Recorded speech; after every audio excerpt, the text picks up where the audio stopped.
All right. Okie dokie. So let me see if I can connect with you all and go over to that side. Hello, Esther. Hello, hello, hello. I see you. You're wearing a funny outfit today. Hi, Elizabeth. Hello, Anthony. Hello, Necessary. So I'm still just finishing off the Astro Doodle, and I'll be able to connect properly in just a second. So let me get over there. I'm still clicking around doing the technical stuff. Hope I'm feeling better. I hope I'm feeling better too, but it's been a little bumpy. I'm still in quite a lot of pain. Anyway, cheers.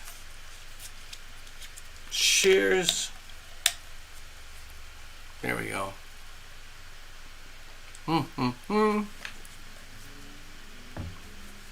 All right. Let me see if I'm doing this correctly. Yeah, God, we're still here, folks. It's amazing. All right. Yes, it works. I'm way up in northern Canada right now, as you can tell. And the beautiful lights are still flashing around. Yeah. So, first off, apologies for not being here last week. In fact, I've been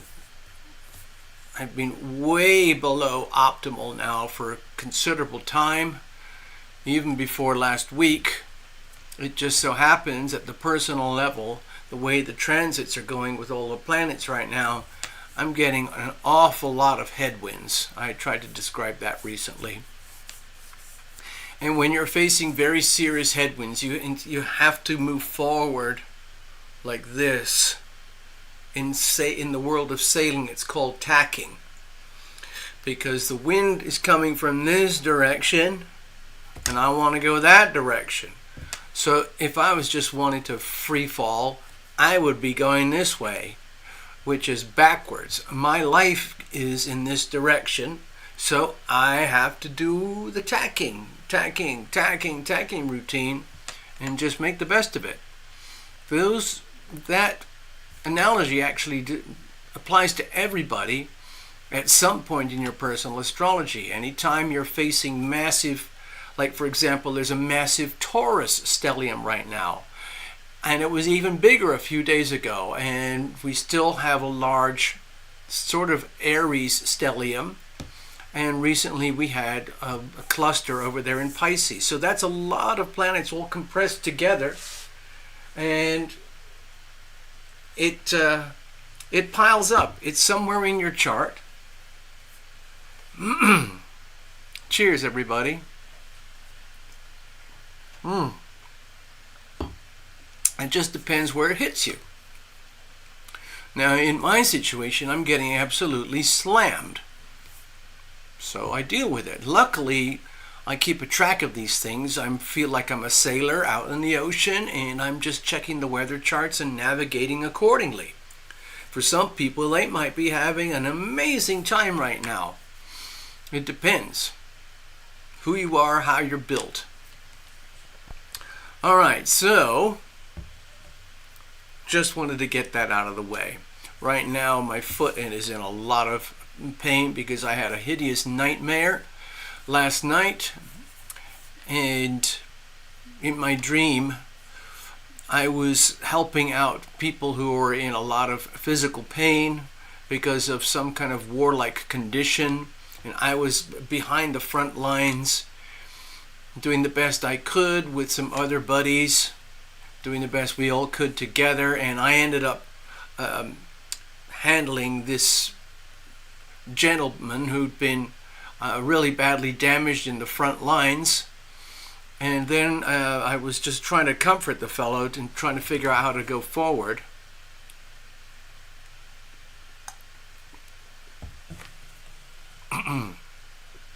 And then I noticed somebody, one of the enemy from the front lines, had managed to get into the camp area where the first aid was being administered.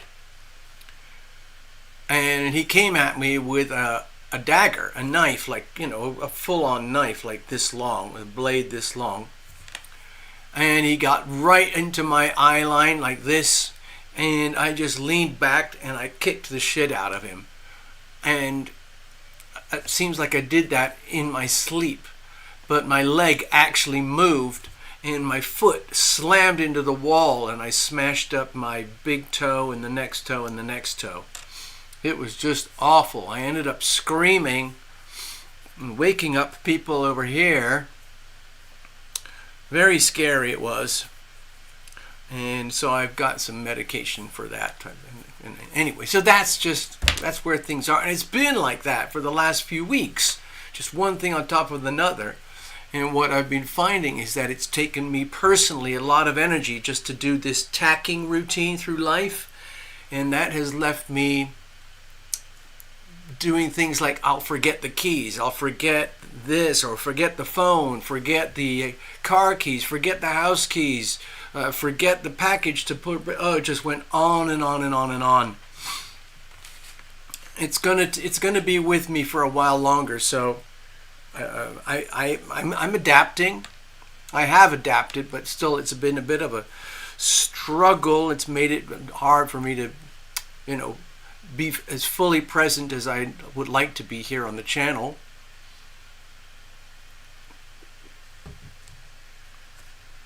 Anyway, life goes on. I hope you guys are all having a super time. You've all heard about the massive solar storms, the CMEs, coronal mass ejections, and so on. And I've been watching things from some of the space weather channels and sun weather channels, okay, just to make sure that I understand what's going on. You hit yours on a wall. Oh man. Okay, so you understand. Man, it's awful when you mess up your bones in your body. It's just awful. I've had some pretty massive accidents in my life. You'd never know by looking at me. But I'm just lucky to be alive. So anyway, that weird dream that I had with the nightmare that I told you about, I think it was to do with past life memories, because I know in a very recent past life I was actually a frontline medical assistant in World War II, partly out in the Pacific, where the Pacific War was going on between the United States and Japan and all of that, and the beaches over there, also over in Normandy. No, was it Normandy? I can't remember. But anyway, I have very clear memories of that past life, and it was scary. But in that past life, I felt like I was bulletproof, so I could just do it. So I did it, even though it's a pretty frightening, gory, tragic kind of day job to have.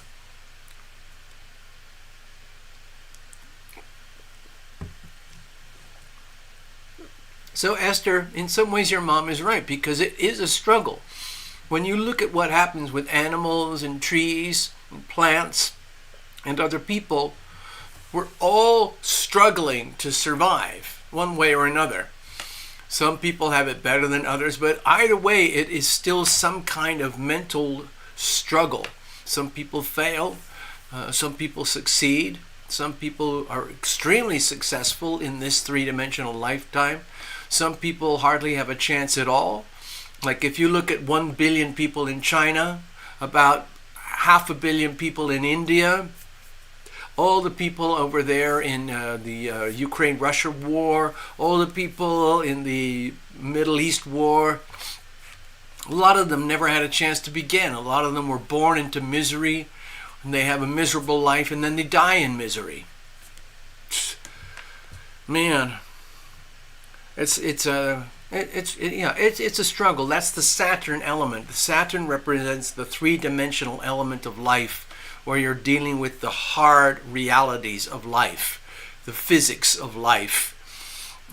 Gravity pulls us towards the earth permanently, non-stop. That's one of the most obvious ones. And then, of course, with Saturn, it's very much about reality checks as well.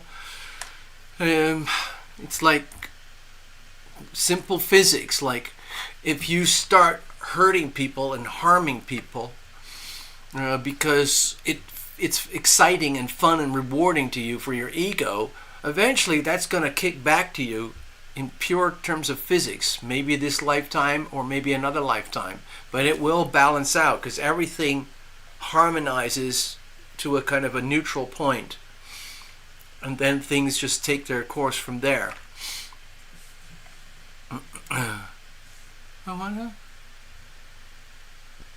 His first words were, "Life is a struggle." Well, that's how we evolve. Sometimes evolution is a result of extreme struggle to survive, where random events and circumstances trigger spontaneous changes inside our DNA or our behavior or our perceptions that allow us to survive. It's purely random, but we take it as an opportunity, and it allows us to survive in a situation where others fail. And we go and go and go from there. Like with humans, one of the things that happen with us is we have this thing in here called a brain, which allows us to do a lot of what we call conscious thinking and decision making. So even though 90% of our lives is lived through our autonomic nervous system, we still have this thing in the background which allows us to override the subconscious. Like if I was very, very angry at someone and my animal instinct said, I just want to kick the shit out of that person, but my conscious brain says, actually, probably not a good idea to do that right now because I might be the one that gets arrested. So I don't do it. But that allowed me to survive another day. Where if I was in a more primitive state, I might have just thought, I don't like that person, I'm just going to whack them, take them out, and then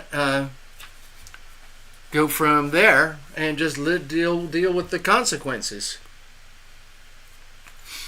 So,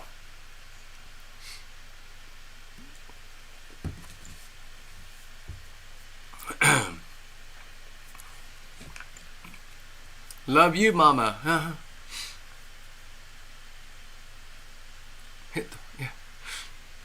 Oh, necessary. You got a point there about karma being resolved. Karma is always being created. Karma is always being resolved. And I think it's a natural ebb and flow as we evolve. Different lifetimes, different stages. I know I've had lifetimes where I had very glorious wealth and abundance and prestige. I also know I've had lifetimes, many, many lifetimes of really dire, extreme poverty and very harsh conditions, mostly in the agrarian world, things like farming or peasant, being like a rural peasant in whatever country, mostly, I think, thousands of years ago across the world. So, karma is being created and karma is being resolved. It's perpetual. And, hold on, something just happened. The computer just went kaboom here. Give me a second, I just need to check something. Make sure we're all good. Okie dokie. Oh, looks like we're good. Okay, so I want to share something with you guys before I get into the Astrodoodle. We've already got one reading booked for this evening. I can handle 2 more if anyone's interested. If nobody wants a reading, we'll just chat and hang out, and you can throw conversations here and there. Anyway, I'm just glad to be back. I love hanging out with you guys. I wish we could do it more. We'll see what happens.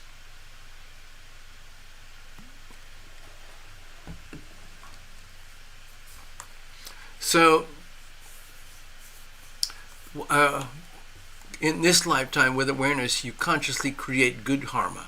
That's true. Well, we try. I try to do that because I'm aware of the laws of karma. Karma is basically like physics. in simple physics, like what... God, I forgot. I studied all the math, chemistry, physics, biology when I was a kid, but I don't remember a lot of it. But with physics, if I treat my hand as a hammer and I go boff and I punch somebody, it can be very satisfying for me to vent my anger and make a point. On the other hand, it's creating karma. The person who receives the hit will respond in some way or not. And the karma may be balanced out at a later time, a later lifetime. Who knows? Hey, Mr. Ross, good evening. Hello, Love Triber, good evening. So, anyway, I want to share this wacky idea. Okay, I think the best thing is if I make some doodles. These are not astrodoodles, these are just doodles. So give me a second.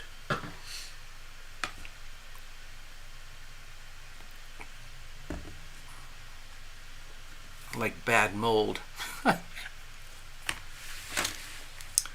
Alright, so let me go over here. So I will understand if you think I'm a complete crackpot, but I have to put this on record. I haven't seen this mentioned anywhere. But I have a theory, and I think it has some legitimacy. So I'm going to share it. I guess I'm going to do it in parts. Let's do it like this. Okay, there's the sun. All right? That's the sun. And let's say this is the Earth. And the Earth is doing its orbit. Okay? All right. Now, we're looking at the solar system here from the top, as if we could go into outer space and look at our solar system from the top of the disk. So everything's swirling around like this. All right. Now remember, from the sideways part of the solar system, all we would see is this. Okay? That would be the sun in our solar system, and all of this would be the different asteroids and planets leaving a trail of light as they orbit. Out here would be Pluto. Over here would be Mercury, Venus, Earth, Mars, Jupiter, Saturn, Uranus, Neptune, and Pluto. All whizzing around like this, okay? They're all whizzing around. Tens of thousands of miles an hour or more, okay? Now, if I flip this 90 degrees, it looks like this. So, out here would be the orbit of Pluto, for example. Alright, so again, bear with me. This is the sun. Let's say, now you can see these on the government NOAA space weather charts and so on, and they show very clearly how the coronal mass ejections came out from the sun and slammed us here on Earth. Okay? Now, I'm going to try to illustrate that. Because the sun rotates itself, all right?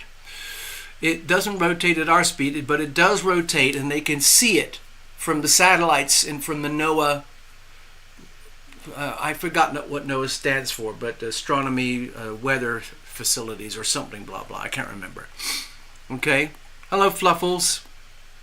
Yes, Fluffles, you can get on the list. I've got one already lined up. I can take 2 more, so that would be you, Fluffles, if you want.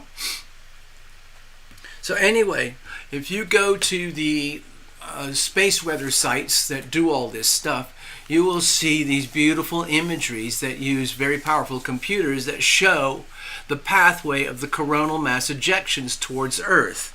And essentially what it looks like is a sort of a spiral where the ejection came out here, and then because of the swirl, you get this kind of swirl effect because of the rotation of the sun.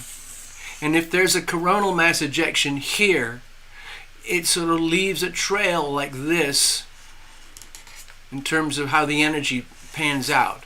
So if you keep going, we had this, okay? This is the coronal mass ejection that hit Earth. Now inside this coronal mass ejection, inside it, there were multiple coronal mass ejections, and they all hit the Earth, okay? And there was a total of 7. All right. Now, this is where it gets a little weird, okay?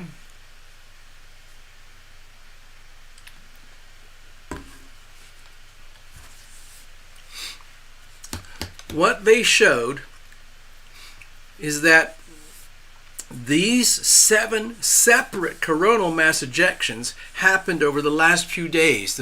The tension was building up since last Tuesday, Wednesday, and Thursday, and you could see it on the astronomy weather maps. This enormous, absolutely the biggest sunspot in 20 years.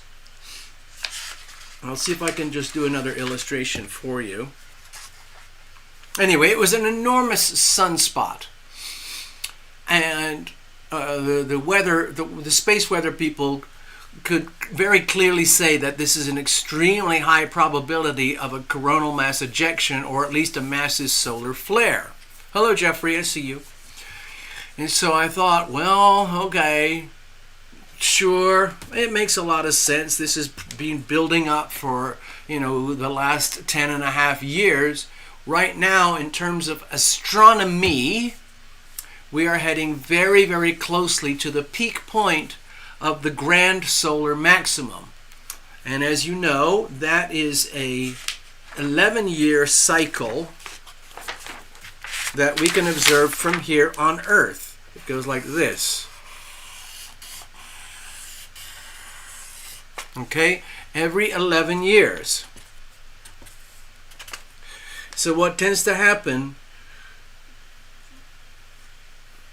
as we go through from this point to this point, the solar activity increases, and then like a massive FART or a big barf, it reaches a peak where it just has to splurge out all its excess energy.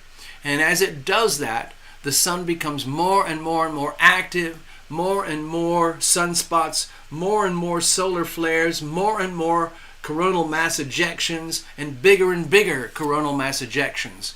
And right now, here in 2024, we're at the very, very tippy end of the last cycle. And 2 cycles ago,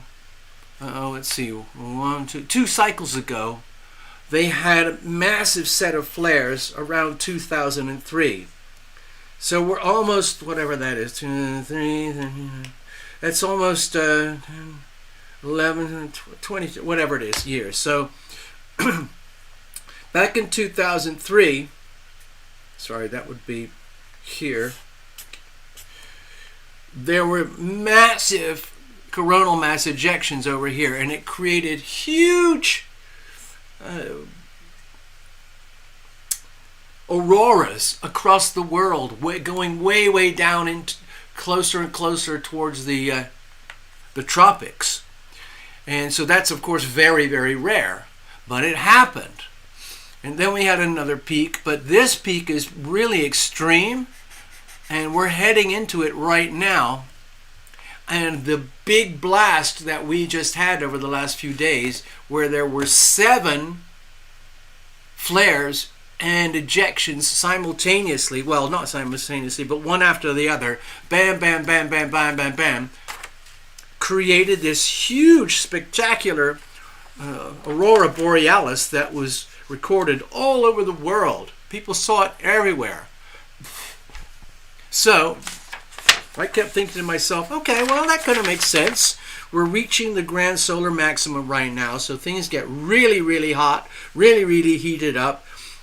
There's increased chance of volcanoes, tornadoes, hurricanes, floods, drought, anything that is triggered by very powerful energy from the sun. So we had that. But what really caught my attention was the fact that instead of one massive blast, it was 7 slightly smaller blasts that happened one after the other. Bam, bam, bam, bam, bam, bam, bam. Okay? And I thought about that. And then I went over here to my Astrodoodle. And I thought, well, isn't that interesting? Right now, in our solar system, we have Saturn, Neptune, Mars, Chiron, Mercury, Venus, Sun, Uranus, and Jupiter. And at the time of the ejections, we had the moon here as well. So this was a massive cluster of planets all over on this side of our solar system. Okay? So I kept thinking, interesting. Physics, physics, physics. How does this all work? So it's just like the moon with the tides. I kept thinking, well, it's no wonder there were 7 coronal mass ejections. I feel it's because there were 7 planets all clustered in one tight spot of our solar system. And I can't prove any of this, but I'm going to show you. Let's pretend. Take this TarotLumination Astrodoodle, and we're going to transcribe it over here. And I'm going to suggest that we had, this is not reality I can't prove any of this, but I just want to illustrate, okay? Saturn, Neptune, Mars, Mercury, Venus, Sun, Uranus, Jupiter, Moon, all clustered just in 3 constellations, okay? And the constellations are cut out like this, okay? So I thought, that's a tremendous amount of planets all clustered in one slice of the constellation. Well, 2 slices. In other words, well, a little bit of Pisces, a big pile of Aries, and a huge pile of Taurus. So, and then there's the Earth floating around in the middle of it all. So my feeling is this. There is a gravitational pull, of course, obviously, between all the planets and the sun, and between the sun and the planets, and between each of the planets and the other planets. It all translates into this beautiful, harmonious dance between these heavenly bodies in our solar system. But when you get this many, 7 of them all clustered in a row, it creates a huge distortion in the electromagnetic field of our solar system. Sort of like this, okay? Does that make sense? And what I feel is that normally when the planets are all spread around, everything is much more balanced. The sun isn't going to move too far, but when you get that many planets all clustered in one area, there's an enormous magnetic pull back and forth between the planets and the sun. And when they're all acting together in one spot, it multiplies the pressure. So hear me out. Okay, this is where it's going to get freaky. Instead of a coronal mass ejection, I think it was actually more of a coronal mass extraction.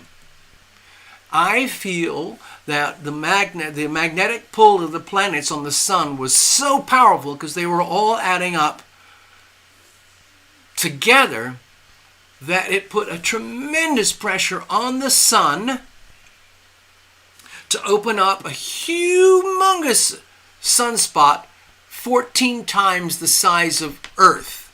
And that's like an open portal, like a big zit that got popped. And a huge amount of pus comes out like splish. But instead of pus and a zit, it's actually a coronal mass extraction. Does that make sense to anybody? So in other words, the sun wasn't building up energy and then spurted out the coronal mass ejection. The energy was already contained inside, and the extreme abnormal pull of such a cluster of planets opened up the portal by pulling it open, and it extracted all the plasma and the coronal mass ejection. So in fact, instead of the coronal mass ejection going boom this way, I believe it was sucked this way. In other words, a coronal mass extraction. So there. That's my theory, and I'm sticking to it.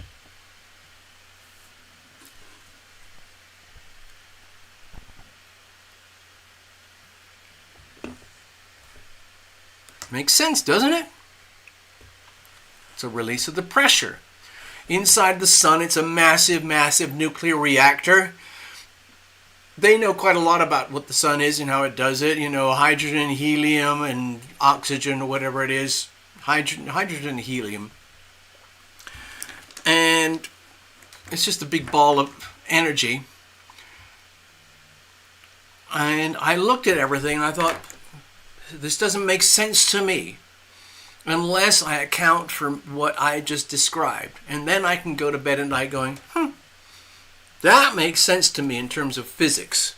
Not that I'm an astronomer, not that I'm a physicist. However, when I was 13 years old, I was a member of the school astrophysics society because I cared. So there you go. All right.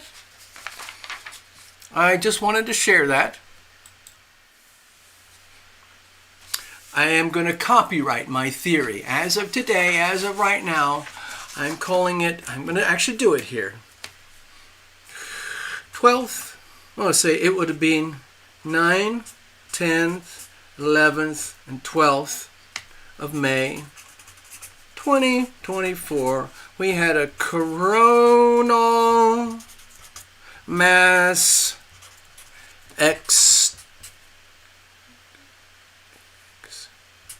extraction. It's still a CME, but instead of an ejection, it's actually an extraction. Okay, there you go. That's my contribution to astrology for today and to astronomy. There we go. All right, let's actually look at the First of all, I got a couple notes here. I've got one booking from Love Triber. Okie dokie. And I think Fluffle said she wanted one as well. Let's have a look.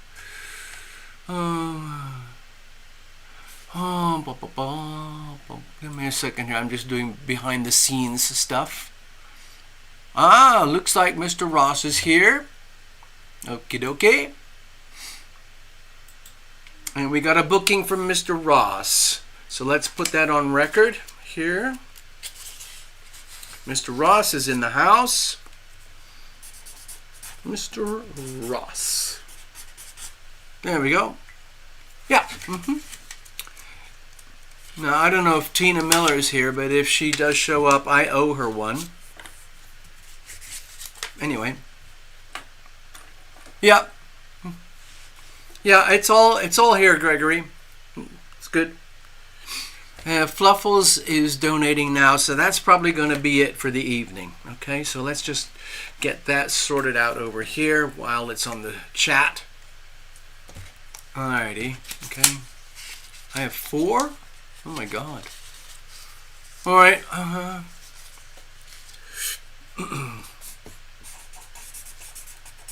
Oh, so it's going to be a busy night, huh? All right, let's have a look. Well, I'll double check. Okay, let's have a look over here.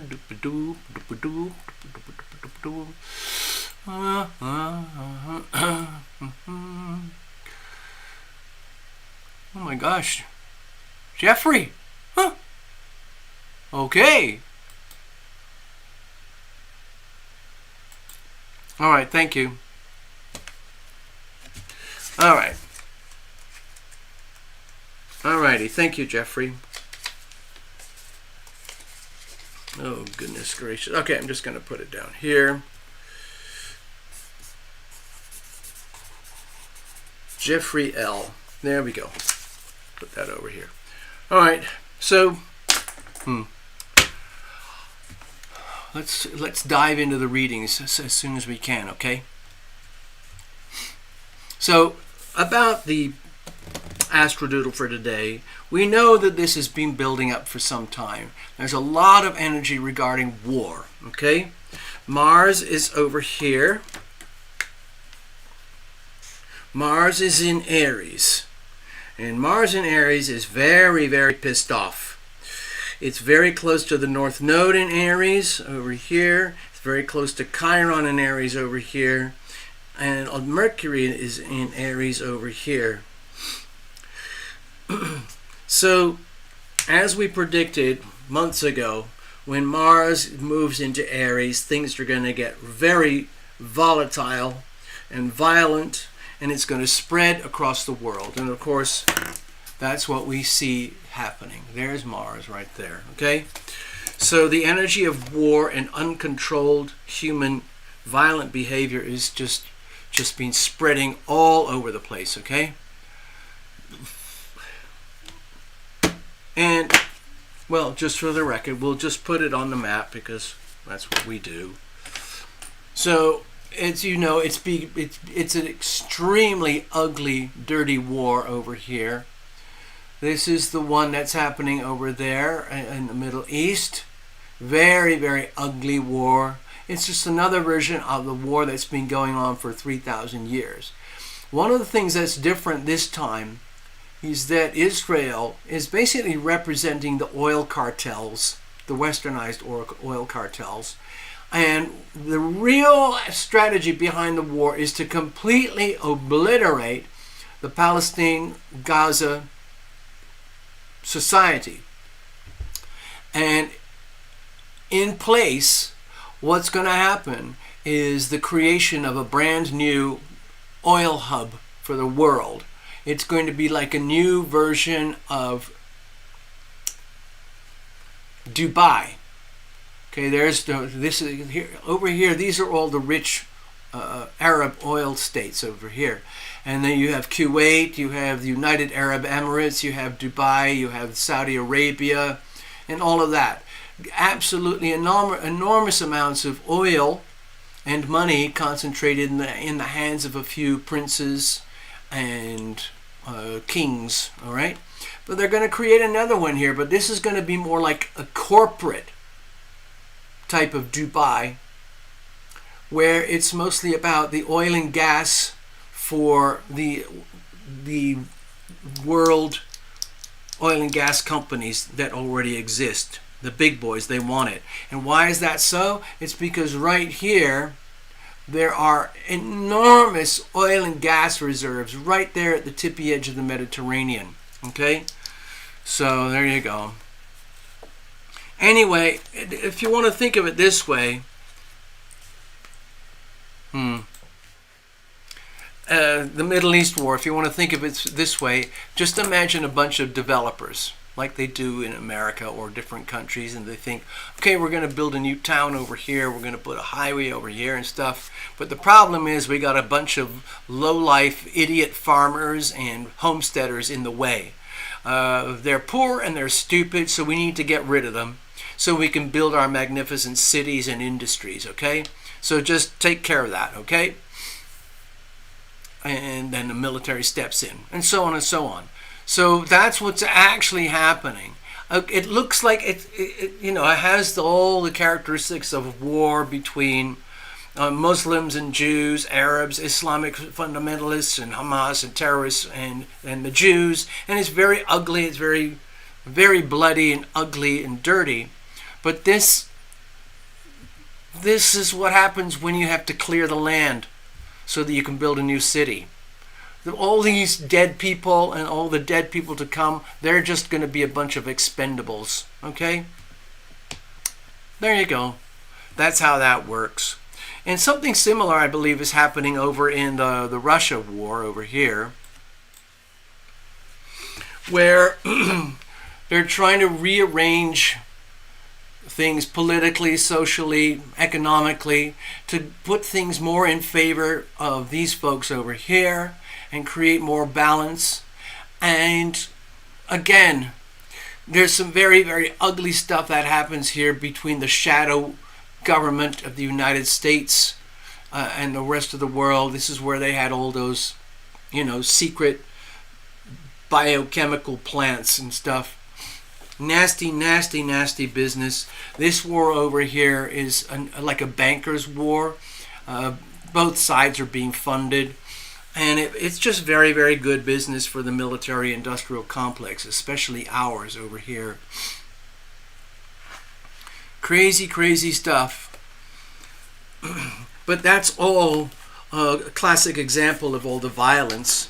And of course, in the United States as well, we have a tremendous amount of violence that is being propagated all over the country here. You've probably figured out and heard by now that a lot of the violence and the agitators are being paid by some very, very corrupt, nasty multi-billionaires and their non-government organizations which funnel and launder the money to go and pay for these agitators to stir up a lot of violence all across the country to foment more war over here, because it's good for business. It's really, really, really good for business. So there's all that stuff going on. War is all over here, all over here. War is building up over here. It's going to get, if it actually fires off, it's going to get really messy. Messy, messy, messy. I got to say, Argentina is doing an incredible job of correcting itself after 40 years of crippling inflation. They are now already on a pathway of recovery. It's just a bit tricky for the people who benefited from the inflation, because they're the ones who are suffering now.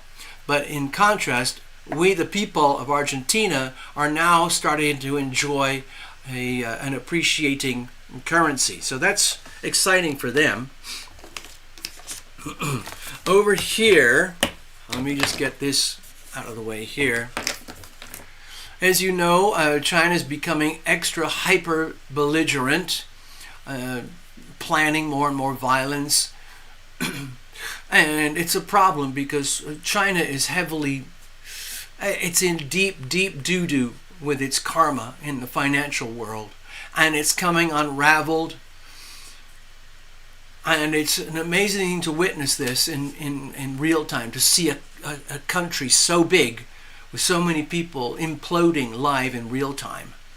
And the more and more they get to the point of implosion and collapse, the more and more they will be inclined to extreme violence.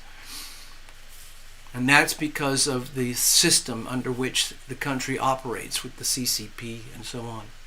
Also over here, of course, we've been talking about this for a long time. We've got the global financial system is under extreme stress. And it's going to fracture and break and shift in some way, somehow, because it's reached a pinnacle beyond which you cannot take it any farther. What's it going to look like? Nobody really knows. All we know is there's some kind of karmic reckoning that's happening in the global financial system. Most of it is to do with living in the fake world of debt compounded by more debt for so long. Eventually there has to be a reconciliation. So we'll see what happens. All of this energy here, Mercury, Sun, Jupiter, and Uranus, and previously the Moon, all piled up there over the last week or so. The news coming out of China was really, really radical when it comes to money. Very, very, very bad news. And of course, America itself is having a few problems too. All right, let me go over here for a second. I'm not going to dwell on this too much, all right? I want to get on with your readings. going to put that over here. Let's put this down the side over here. I'm going to tuck these away.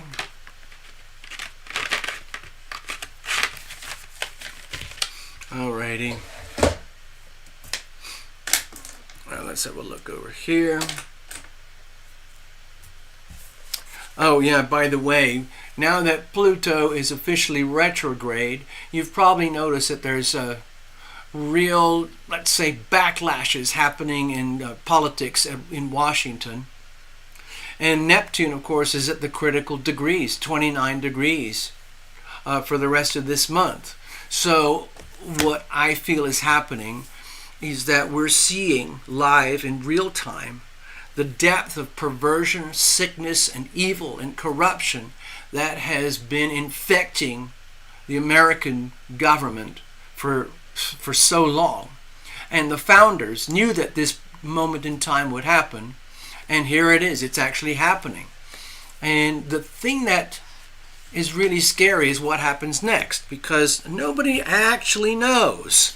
There's all sorts of momentum. You know, there's people who are like American patriot conservative types, and they're trying to reconstitute the Constitution, reconstitute law and order, reconstitute the laws for privacy, self-defense, and financial freedom under a free market capitalist system, so that opportunity is constantly in a state of flux, and we can make something of our own lives. And of course, the people who are running the show right now in America, they want just the opposite. They're trying to turn it all into this monstrous, evil dictatorship. It's pure evil. And we're seeing it. It's literally, some people are literally calling it a battle between good and evil. I can easily understand that. So, I got a cup of iced tea here.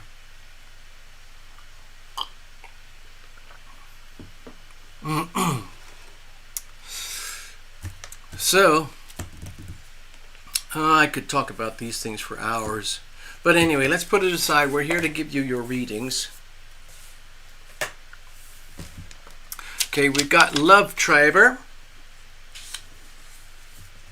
We got Mr. Ron, we got Fluffles, we got Jeffrey. If anybody is in a rush, let me know, and we can, if anyone wants to relax and take your time, just let me know. But right now, this is the order of the readings, okay?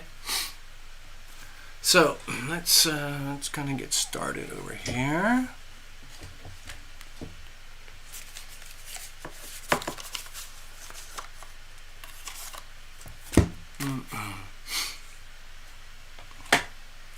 I just saw Esther's notes about the end of times. There's a lot of people who feel that. And I don't think it's a coincidence that people are feeling that, because when you look at it on a, when you kind of look at it at a personal level, we know that the Earth is hotter than it was a while ago. We also know that we have solar maxima, solar minimum, and it goes up and down. We also know that millions of years ago the Earth was much, much hotter than it is now. And we also know that a while ago the Earth was quite a bit colder. And we're actually right here kind of at the low end right now. And this has been like the sweet spot for humanity for the last mostly like 3,000 years. Before that, a lot of humanity grew up during a really cold period, so they had to live around the tropics. And then it changed and oscillated up and down, but it seems the optimal temperatures for humans to live is mostly in Fahrenheit. It would be the 50s, 60s, 70s, 80s, in that kind of range. So it's been quite comfortable for humans. So the human population has expanded dramatically in the last 150 years, going from about 2 billion up to 8 billion. I think a lot of that is because of evolution, but also because of natural forces in the climate. Just natural forces, okay?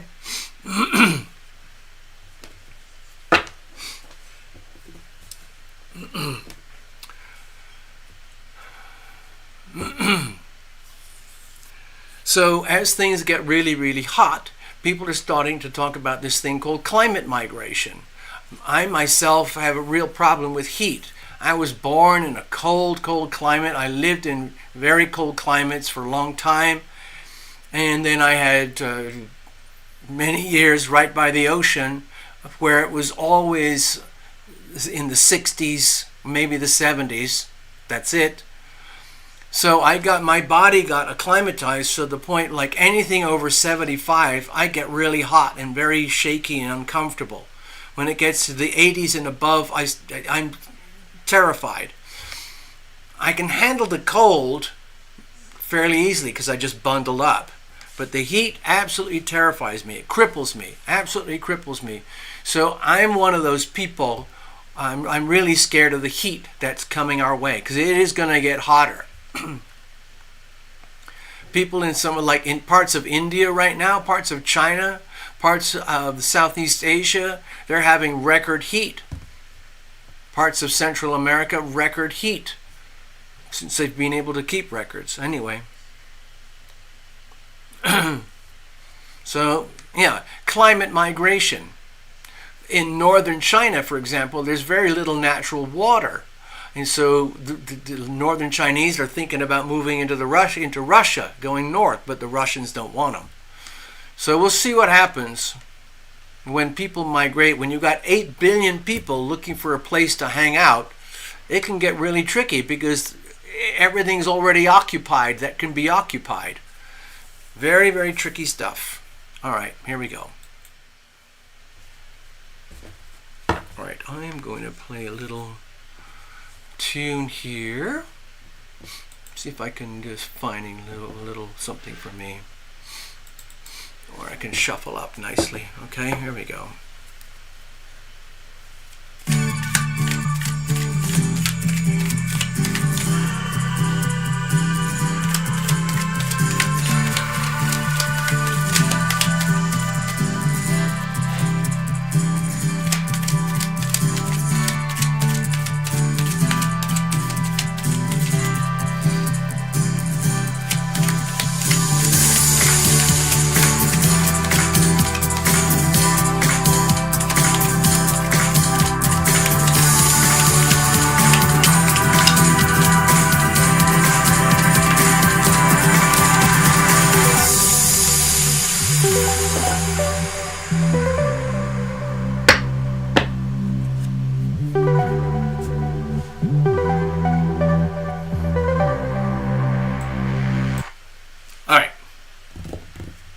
Cheers, everybody. Thank you for hanging out with me. I love hanging out with you.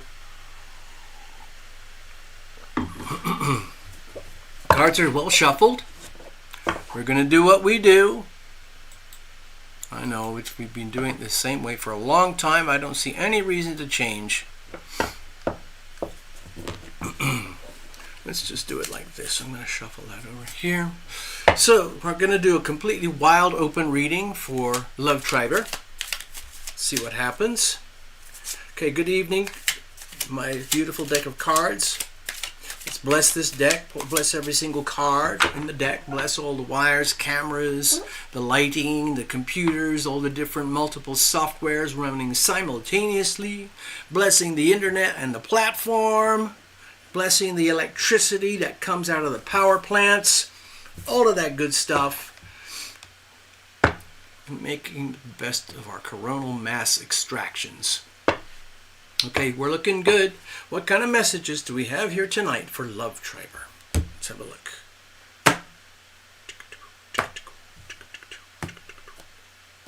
All right, let's see. Here we go.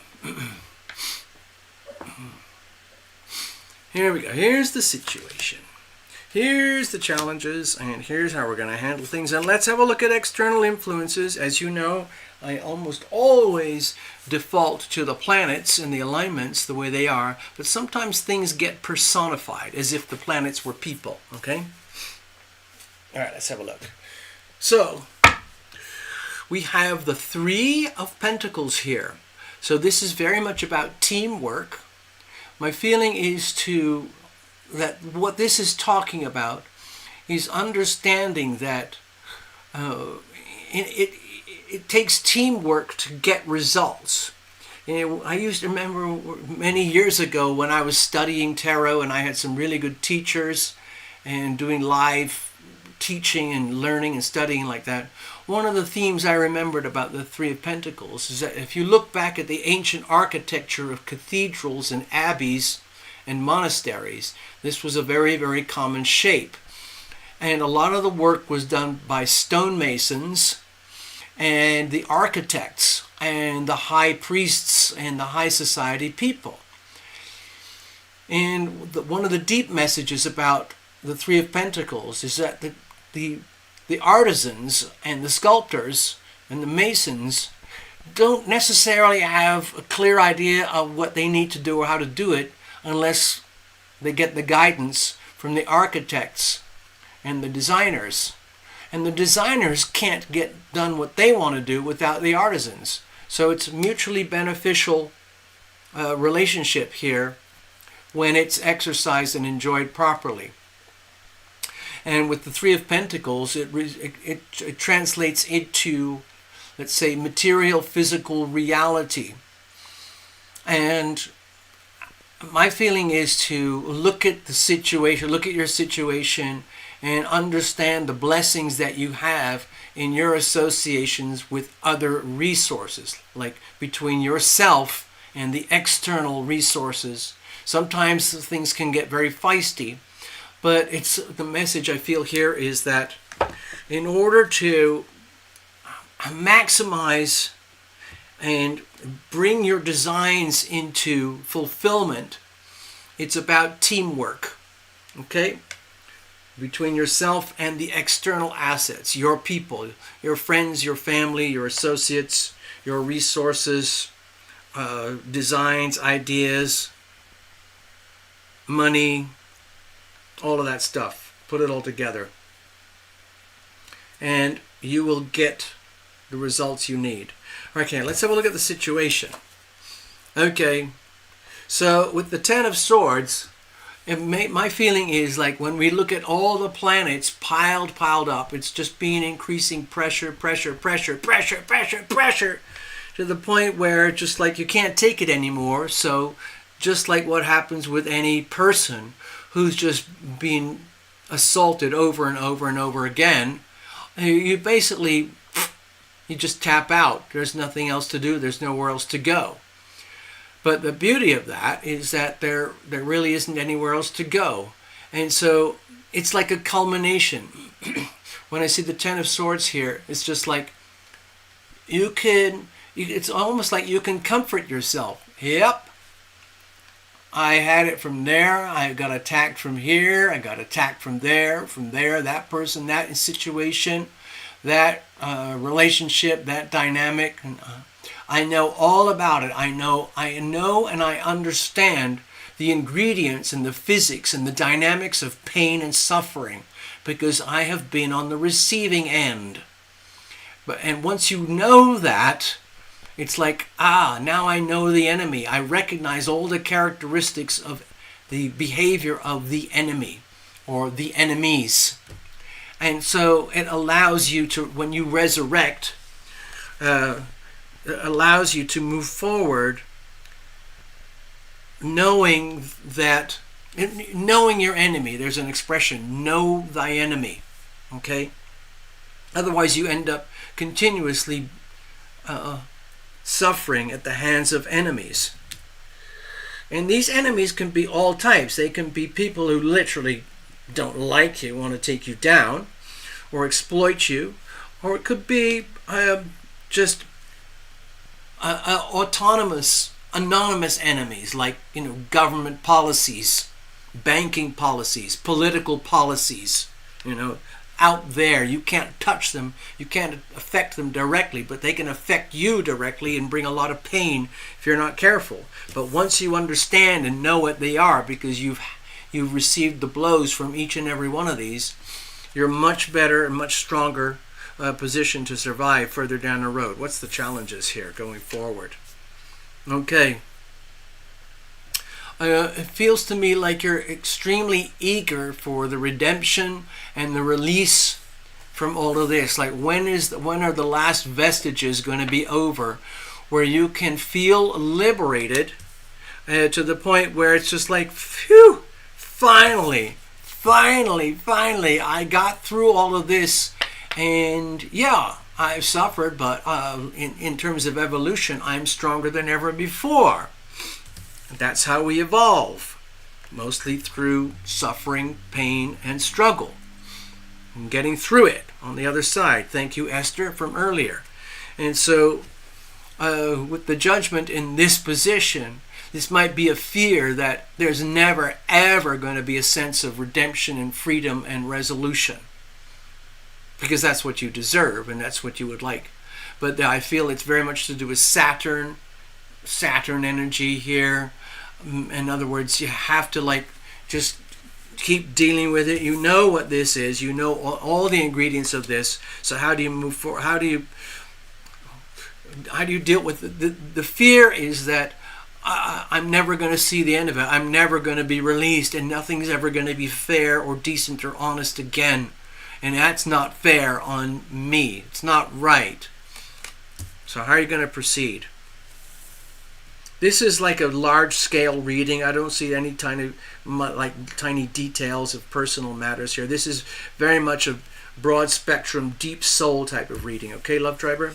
Moving forward. What I see here with the Four of Swords is you can look forward to a period of healing and rest and reconciliation that you can award to yourself going forward. Once you've gone through this, once you have lived and gone through the final remnants of the Ten of Swords here, and actually got to the other side and realized, wow, there is judgment, there is redemption, there is freedom, there is release from the shackles and the oppression from here. And then you can move forward and enter a new chapter in life where there is room and time available to you for something that you need, which is gentle healing that you enjoy and you can bring upon yourself. Just very gentle, peaceful healing without having to stress about all this stuff, because you will have gone through it. You will have come out the other side. You will be redeemed. You will be released. You can take a breath and relax and heal. And you can actually make that a kind of a little bit of a lifestyle going forward. We're not there yet, but you can look forward to that. Perhaps later in the year.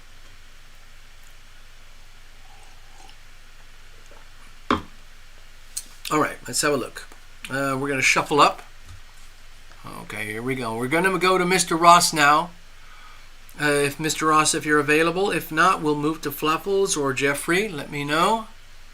I mean, I can do the reading anyway, and if you're not here right now, we can, you can see it later in the action replays, for example. Okay. All right, here we go.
oh boy.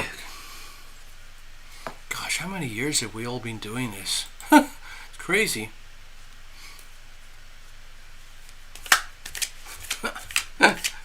Now, I don't see any notes, Mr. Ross, so I'm just going to go blind if that's okay.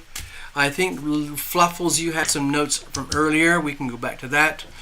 And Jeffrey, gosh, you're close to that exam time, I think. Anyway, hello, Strings and Things. I just saw you there on the chat. Okay.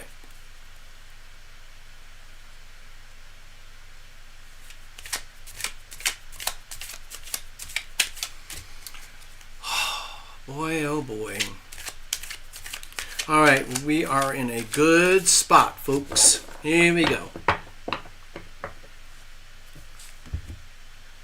right, let's cut it all up. What kind of messages do we have tonight for Mr. Ross? Life moving on and all of that kind of thing. Here's the situation. Here's the challenges, and here's how we're going to handle things. And as usual with the little TarotLumination situational spread, it's a diagnostic tool. You got to reveal it to heal it, whatever it is. There's no point in trying to fix something if you don't know what it is that needs fixing. So anyway, let's have a look. External influences. We've got the Magician here. Whoa. Okay. So, gosh, I think we had this with you earlier, a few weeks ago, a few months ago or something. And what I'm sensing here is that, as far as I remember, this is, oh God, please don't quote me, but I think this is the first card in the deck. I remember so little of my original training, so much in-depth training with these top-of-the-line tarot teachers. But anyway, that was many years ago. So with the Magician, what I'm sensing is almost this dizzy feeling. That's what I'm feeling here personally. And it's all like a very giddy sensation and a very youthful, vibrant sensation. That's what I'm sensing. This is probably nothing to do with the card, but that's what I'm sensing. And to me, it feels just like being like a little kid when you come to a realization that you're not just a blob looking outwards at life all the time, like where's mommy, where's daddy, what's for dinner, when am I gonna get my new toys, oh, why is everybody beating me up, why do I feel like I want to do nasty things to that person, oh, what am I gonna do when I grow up? I'm sensing something like that, but the other side of it, it's this feeling of like looking in the mirror when you come to a point of realization, like, oh, that's me. Wow, I'm actually pretty cool. Oh, that's pretend I'm acting, okay, remember? I'm pretending I'm Gregory Ross, where you get these flashes of inspiration, of divine inspiration and awakening and perspective that you might not have seen or noticed before, but it just comes like a spontaneous flash, like, oh, wait a minute, I am more than just my appetites or my reflexes. I am a conscious being. I have magic power. Woo! I can do whatever I want.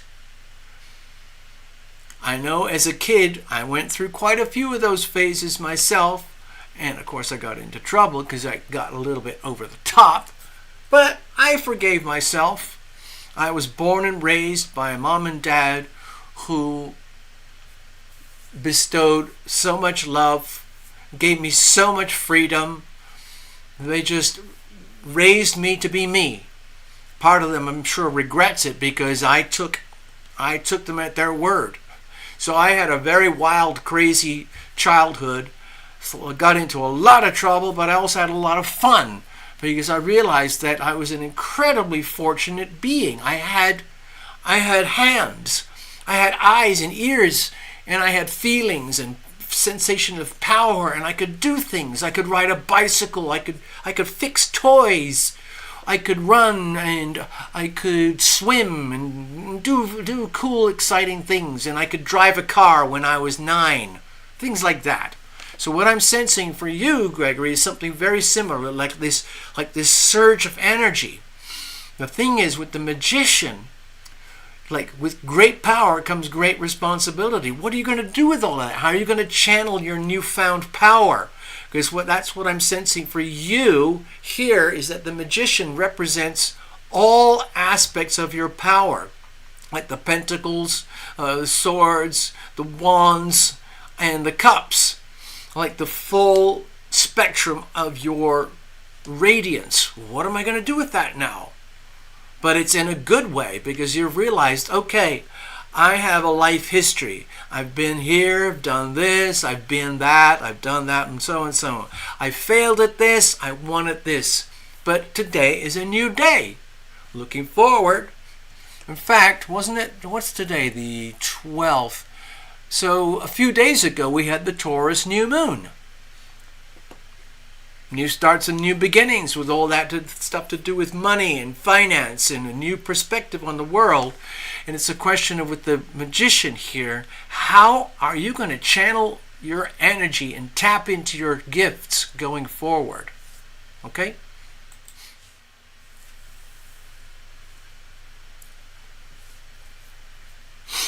All right, here we go. Let's have a look. So what's the situation? What's going on here? Wow, look at this. Okay, so some people call this the decisions card. It's a very powerful reminder that we live the consequences of our decisions. I haven't done these types of readings in a long time, because I only do them in private readings. But there's a specific reading that I do where one of the cards is all about the healing power of decisions, and how our decision-making faculties are incredibly important to understand in this life, and how we evolve and how our life unfolds. And a lot of people do not like to make decisions. The thing is, people who are okay with making decisions often end up either accidentally or being forced into positions of, let's say, power or authority or integrity, because a lot of people do not want to make decisions. They want someone else to think for them and decide for them. And my feeling with the Lover's card is, like, going forward in life, you're at a point where you're going to have to make some big decisions. Exactly how am I going to manifest my so-called future? What exactly is that going to look like? Am I going to focus on money? Am I going to focus on career? Am I going to focus on happiness? Am I going to focus on fun? Am I going to focus on enterprise? And also, of course, going forward with the decisions with the Lover's card, it's incredibly important to understand that a lot of things cannot manifest in this lifetime except through the context of relationships. So it becomes very, very important to make decisions about the kind of relationships you engage going forward. In other words, there are people with whom you do not need to relate. People from the past, for example, that represent pain and suffering and, history, okay? But going forward, it's very, very important to choose very carefully the company that you keep, because it will be a very defining influence on your so-called destiny. So before you make decisions about the company that you keep, you have to have some exposure and experience and engagement with the people with whom you decide to engage going forward. And that can only be done in an empirical sense. In other words, you just have to get in there and allow it to happen. And if something feels good and it's right and it's wholesome and it's mutually beneficial, then that is something you can put in your pocket. Put that in your wallet.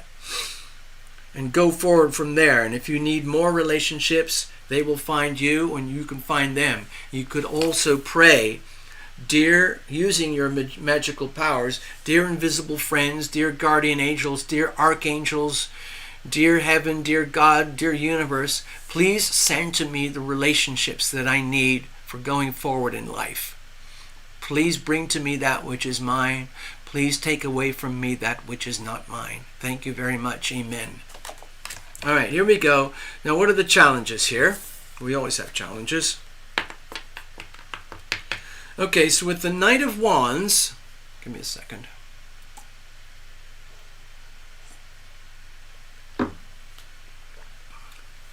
With the Knight of Wands, you might be suffering some, sporadic moments of extreme doubt, whether you really have the capacity to tap into your most magnificent self. In other words, there's a part of you which is fearing like maybe I'm just kind of a bump on a log, and nobody knows, nobody cares. What's the point in trying or doing anything in life, because we're all going to die in the end anyway, and it doesn't matter. Ashes to ashes, dust to dust. What's the point in getting up in the morning and doing really important, fun, courageous things? I don't know. But anyway, that's just a fear. The thing is that, false evidence appearing real. The other thing is, I remember when we had a private reading, I'm not going to say too much about that on the show tonight, but I don't know if you've noticed the similarity between this horse and the rider and that stick. And it's very exciting. It's very fun. And I guess in this position, the fear is like, is this real? Is this for real? Can this really be done? Anyway, that's all I'm going to say on that. Going forward, let's have a look here. Going forward. Oh, this is beautiful. Okay, we've got the Page of Wands here. So I feel this is very complementary to your situation. The way to go forward is to get back to your little kid self. Okay, you might be a gentleman of means, of substance, and you have whiskers and a beard and things like that. But inside, what I'm sensing is the energy of a magnificent child that is coming to grips with its full, awesome nature, like the way I was describing at the very beginning of your reading, where you can look yourself in the mirror and say, okay, well, I am Mr. Ross, and I've got all this life and history that I've lived, and it's behind me now, but there's still life going forward, and there's no point in living in fear. You might as well just enjoy yourself and go forward in life, understanding that there's still so much fun to have and so much to learn. And maybe you don't know exactly the details of how it's going to work out, or it doesn't matter at this point. The point is just to get up in the morning and do something about it and learn as you go and be your own hero. You have to be your own hero in this situation, because no one else can do it for you. It's like, it's almost like, okay, I see what you're saying, TarotLumination. I just have to get up in the morning, dust myself off, make myself smile at myself in the mirror, put on my hero costume, and get on with the day and do whatever I have to do for that day to reach a sense of fulfillment and say to myself, I did the very best that I could today for me, which is the best thing I could do for the world. Thank you very much. And I had fun in the process, and I learned a lot that I never knew before in the process. Thank you very much. Okay? So don't be scared. Move forward into the unknown, trusting that you have the power, the gifts, the talents, the resources, the will, the passion, and the heart to do this. There you go. Thank you very much. All right, so let me go over here. We're going to move on. We're going to read for Fluffles now. Okay, okay. Oh, hold on.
Excuse me, I don't do flyer jumpers, reversals.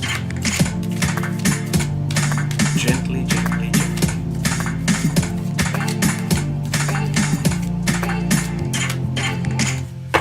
All right, here we go. All righty.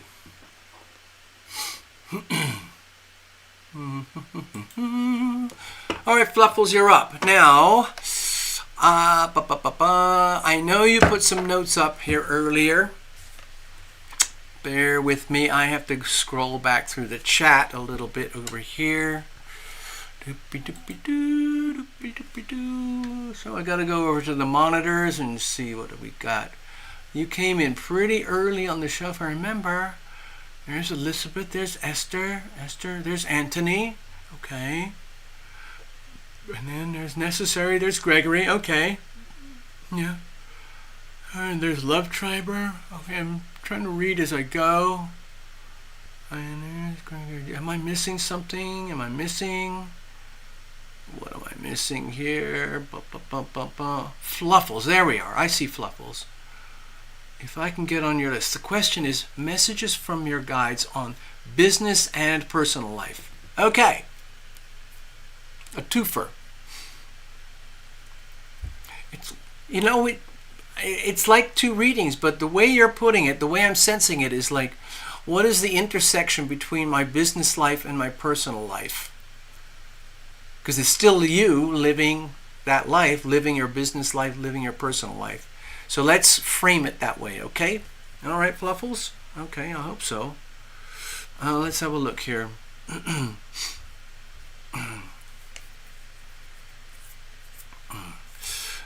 So, all right, here we go. Fluffles, you're up. Okay, are you ready? All right, brace yourself. Here we go. Okay, so what messages do we have here tonight for Fluffles regarding business and personal? Let's make it as though that is one thing. The business-personal life intersection. Because it's you living both of them.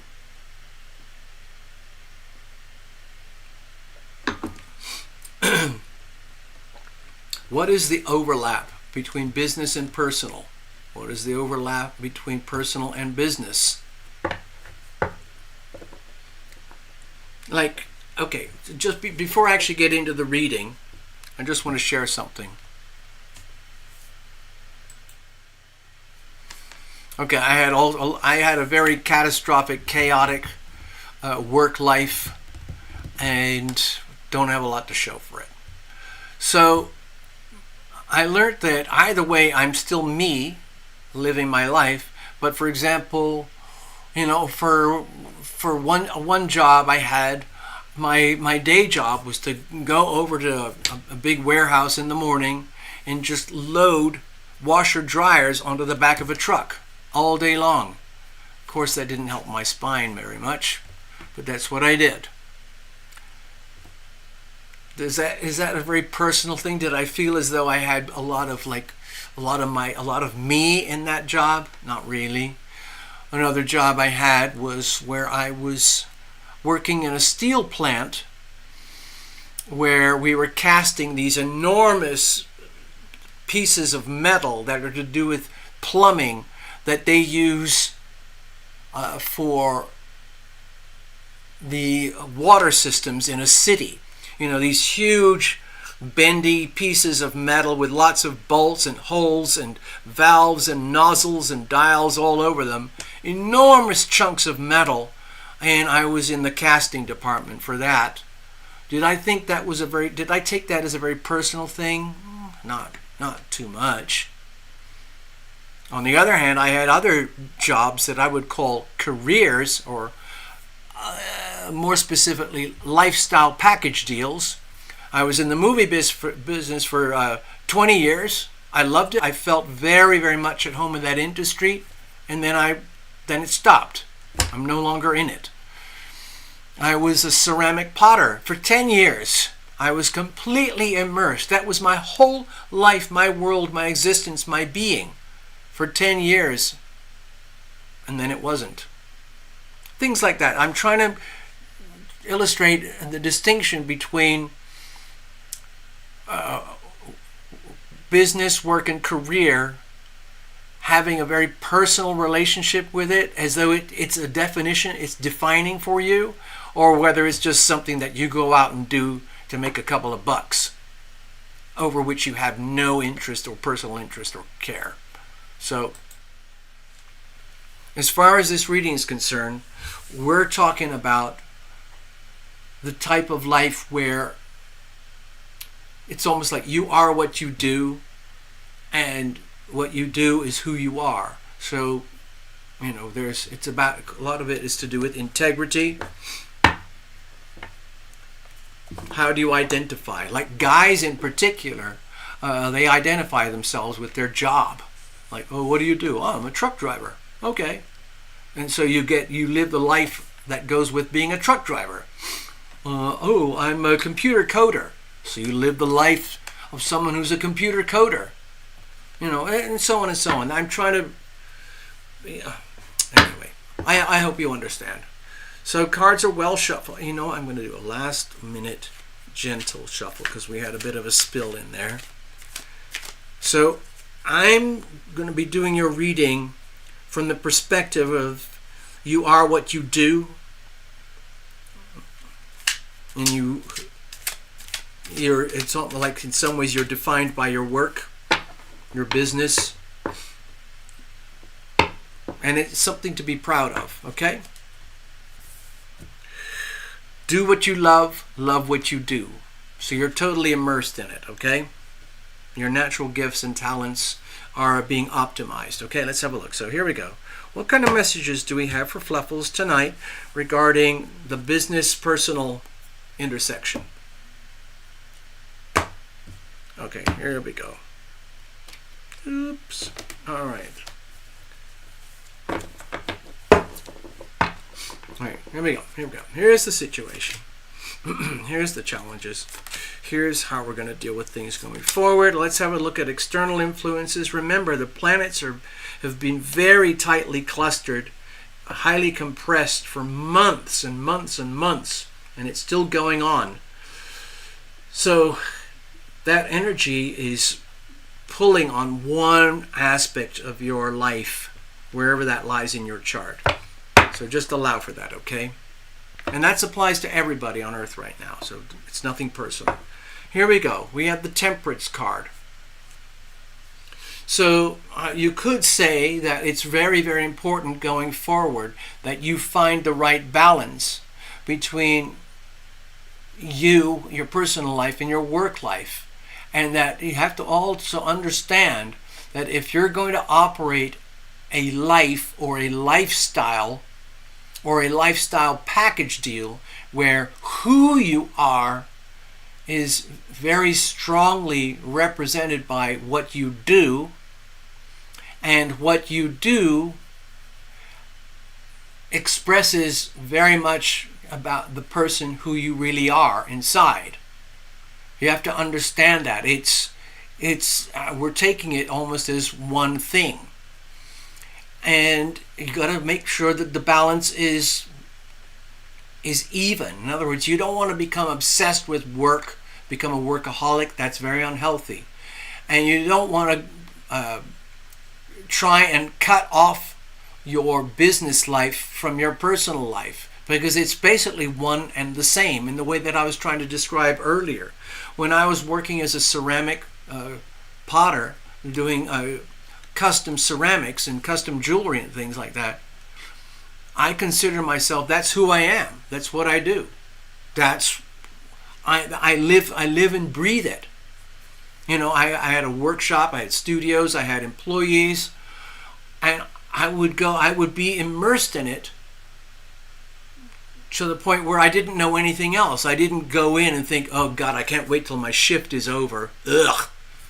Or I didn't go in there obsessed to the point where I was doing it 24/7. I would do what I had to do in the day, and then I would come home in the evening and maybe cook a meal, have some wine, or have friends over or something.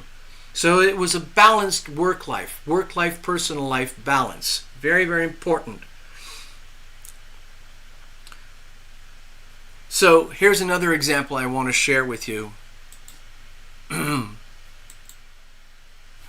I know that, I'm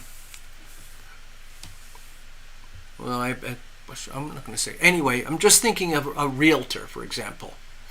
Now, I don't think you're doing realty, but let's talk about being a car salesperson, okay? Some car salespersons do everything they can to, I guess, scam, delude, entice, betray the buyer to get a certain vehicle, knowing that the salesperson is entrapping the buyer into something that's very predatory when it comes to the financing. Okay, there's that type. There's also the car salespeople who will basically lay it all out. Dear person buyer, you understand that if you buy this car at this kind of rate with this kind of deal and this kind of financing, you might regret it later on. You might be better off getting something over here that's a little more in your range, and you can go away happy at the end of the day. I'm not going to force you. I know you want the big fancy thing, and I'd love to sell you the big fancy thing, but I don't want to go home at night thinking like I stitched you up in a deal that you're going to regret. So there's a question of, what I'm talking about, Fluffles, is integrity, okay? Do what you love what you do, be who you are what you do, and so on. And so people would recognize you as a person of integrity and benevolence, like you're providing, you have joy, you experience joy from sharing your gifts and talents in what you would call a business with other people. It's not predatory. You're not predatory. You're providing a service. How can I help you, sir? How can I help you, ma'am? And so on, okay? And it brings joy to you and joy to them. Now, what's the situation? Balance. Okay, so with Pentacles here, again, we're talking about it. We already talked about it over here. The balance. I mean, look at the imagery, for example. It's very, very important. Do you see the cups over here? The cups pouring into the cups. It's very much about healing and self-healing, bringing harmony and balance. Like, for example, in your business, if you wanted to, you might be able to exploit situations or people in such a way that might be very beneficial to you, but very, let's say, unhealthy for the other party. Exploitive, for example. That's not good. That's not you. That's not going to help you in business going forward. So the situation is, in order to provide the service, think of the Pentacles as things of great, great value. What can you provide to the people? And how is it reciprocal to you? In other words, by you providing excellent service to the people are more than happy to accommodate you accordingly. So it's mutually beneficial. And you can go home at night healed, thinking like, wow, I did that. That was really, really cool. But it does require very high levels of integrity and balance, okay? And needing to do things in a way that are fair and honest and of the highest integrity, okay? So let's have a look here. What are the challenges? Because there's always challenges in business. Okay, so with the Four of Pentacles here, again, money, money, money, Four of Pentacles here. You might be frightened that you're not building things big enough, fast enough for your personal satisfaction. Because deep down, of course, there's a personal motivation about being successful. And being successful would translate into having the resources and materials that you need to build your castle, to build your home and sustain your home, sustain your life, sustain your castle, and to protect and defend yourself from the vagaries of the outer world. So that's an understandable fear. But if, like you say in the notes there, if you are in business and you love your business and you do what you love and love what you do, this is just a fear. Because it's just, I guess it's really about trusting yourself. If you operate from a pure three-dimensional perspective, thinking it's all about how much can I get for me as fast as possible right now, that is a business model that is going to fail for you. In other words, you have to put the other people first, on the understanding that you're providing a very, very valuable service for which you are rewarded accordingly. And so it's harmonious, it's in balance. And that becomes very, very gently a form of stability for you in the longer run. Of course, you'd love to have it right now. It would be fantastic just to sort of have all the rewards of business right now.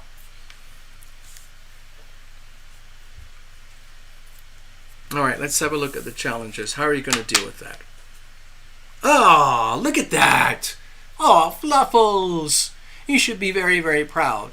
The way to go forward is to conduct yourself in your utmost majesty. In other words,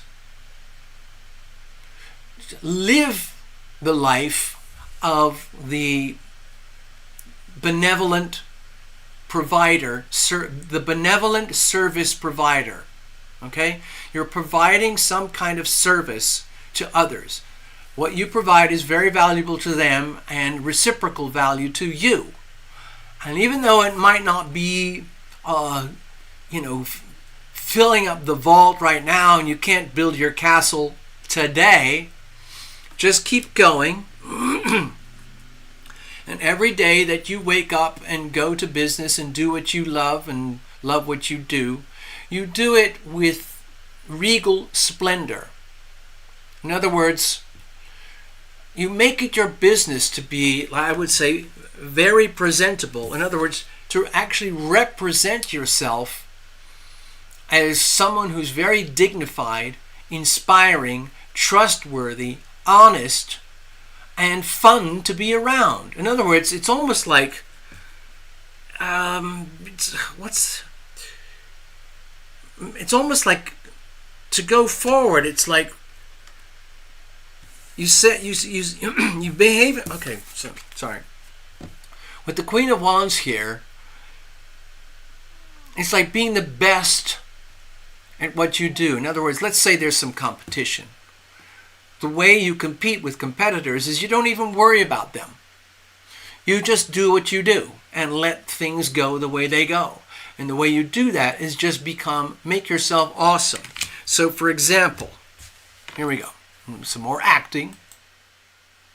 So like when you get up in the next morning to go on with your next day of business, like if you had a rough day yesterday or you're feeling fragile and shaky, you put that aside and you put on your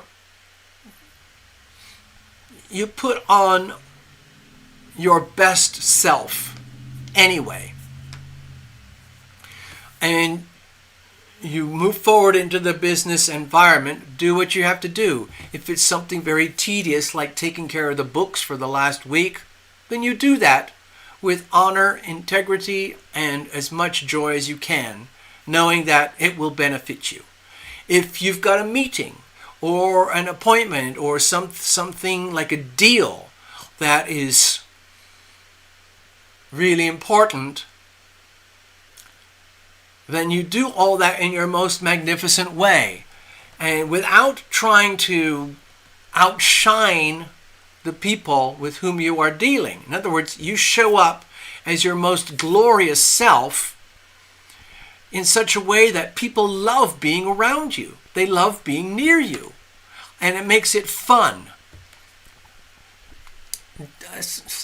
There's sometimes when I see this card, I don't know if you remember, this is going back a long, long time, but there was a very famous lady called Lady Diana. And for a while she was married to Prince Charles of England. And this Lady Di was a classic, almost the perfect example of the Queen of Wands. Every day she just immersed herself in the glory of life. And she just radiated passion and love and energy and light. And she just put it out there to the world. It was sometimes quite catastrophic. She had a very, let's say, I guess there was a lot of turbulence and drama. But the people loved her. Pretty much wherever she would go, whether it was a communist country, an Islamic country, or America, or a Muslim country, or a Hindu, or a Buddhist country, and she would arrive, people just loved her. Just because she was who she is. And it's because she radiates that aura. So in your case, Fluffles, the Queen of Wands is more about dressing up and making sure that your aura is just magnificent every day, even if you have to fluff your aura a little bit.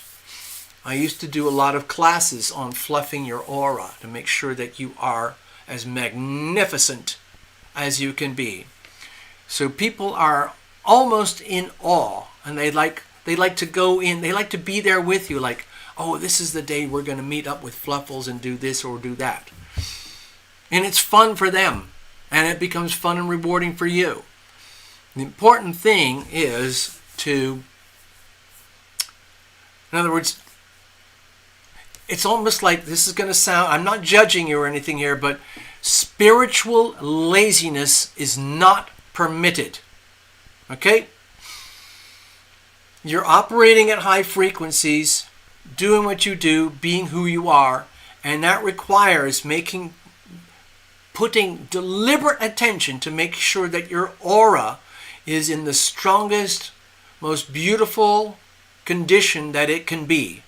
And that is your responsibility. Okay? That's all on you. Okie dokie. Thank you, Fluffles. So, what we're going to do, we're going to move on. We're going to read for Jeffrey now.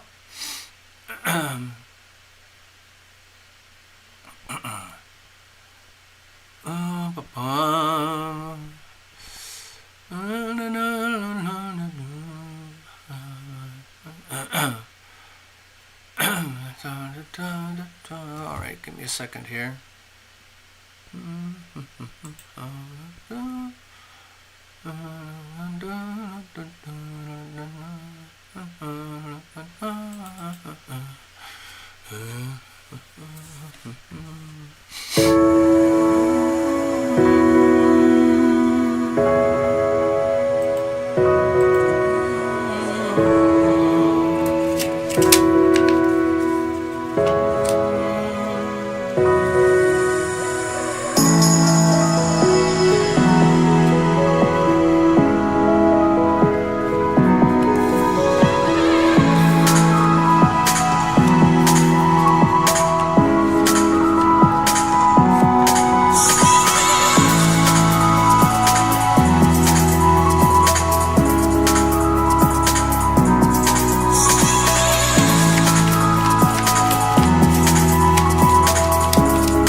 Alrighty. All right, Jeffrey, you're up.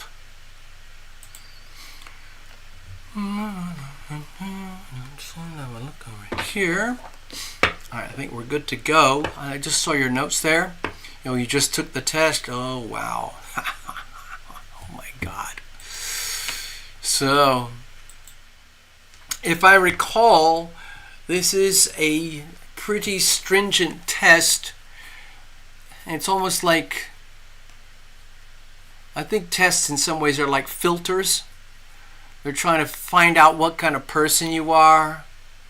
Obviously, you're intelligent enough to do what has to be done, but the people who administer these tests, they want to know, okay, you got the knowledge, but can you handle the culture? Do you understand, like, the environment in which you're going to be operating?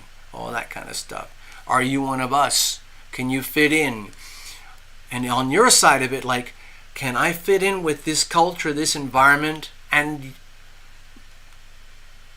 be of value in there and be rewarded accordingly and maintain my personal freedom, privacy, and integrity at the same time? Work-life balance. Personal life, work life. Okay.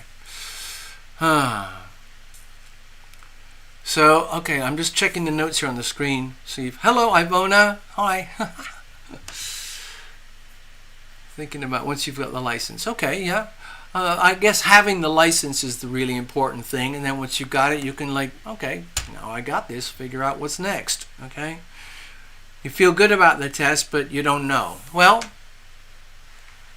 again, I think there was something we did a while back, and one of the themes of the reading is that it was like part of the testing is to find out how much pressure can you take. Like in some of the things where I've been tested, they automatically fail you the first time around anyway, just to see, are you going to walk away or are you going to hang in? Do you really want to do this?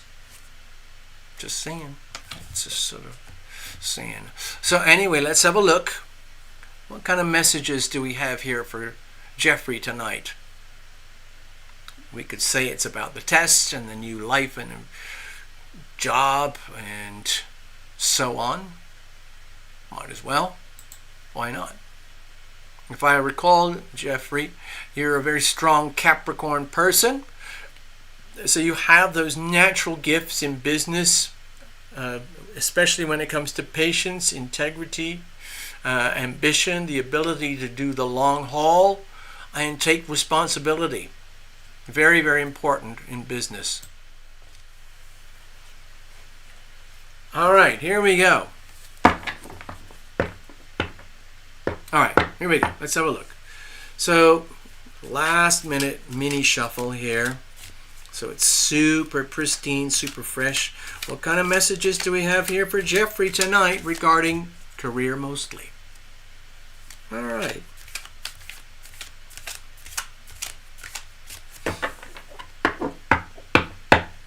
All right, here we go. Let's have a look. See what comes up here.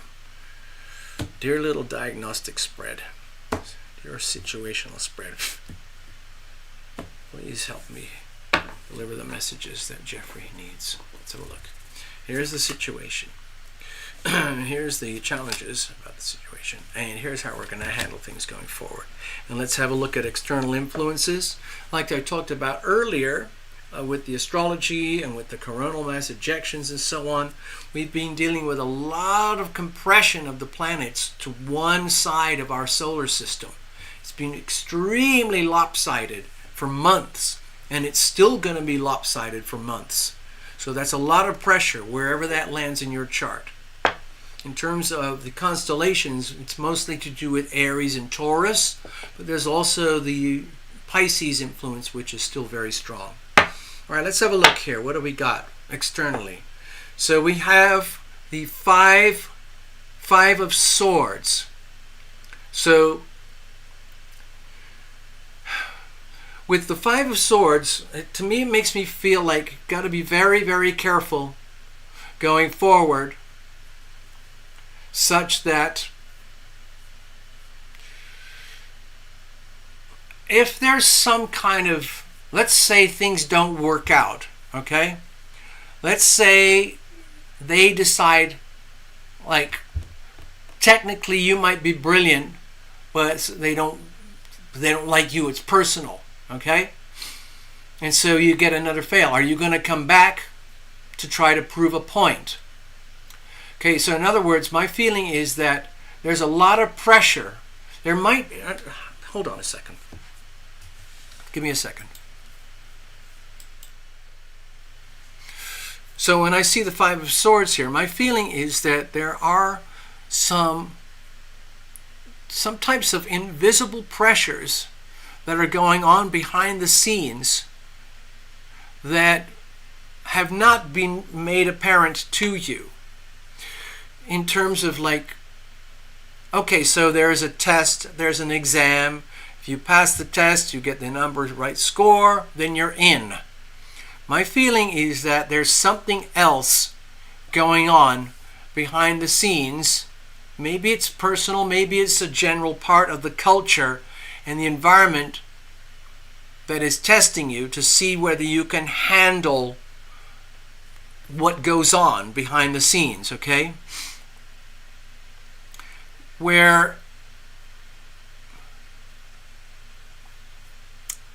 I'm trying to think how to... It's like a filtering. It's like a filtering process. Like when people are being screened for careers and job placement. Okay, here's an example.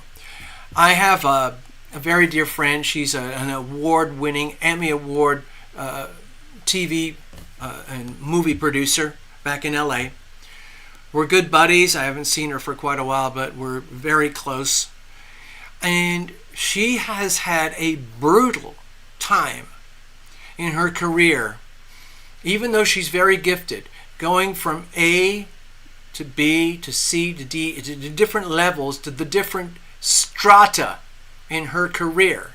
And you would think with her talent, her natural gifts and everything, it would just be automatic. Like, hey, Sue, come on over here.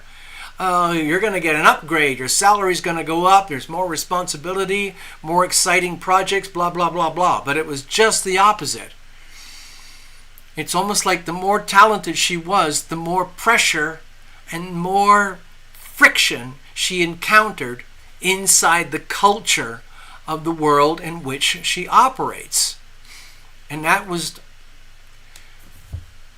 It doesn't really make sense. You would think it would be so simple. If you're really talented and really gifted, it's a no-brainer. You just automatically get promoted, or you go up, or you apply and you go up, and that's fine. But sometimes it doesn't work out that way. What she discovered is that at every step of her own personal evolution, there was somebody, sometimes it became very personal or cultural, where the other people, the other parties, it's almost like they took offense to her abilities. As though by her appearing and showing up and being good at who she is and what she does, it was almost as though she was doing that to deliberately expose how the others were less than.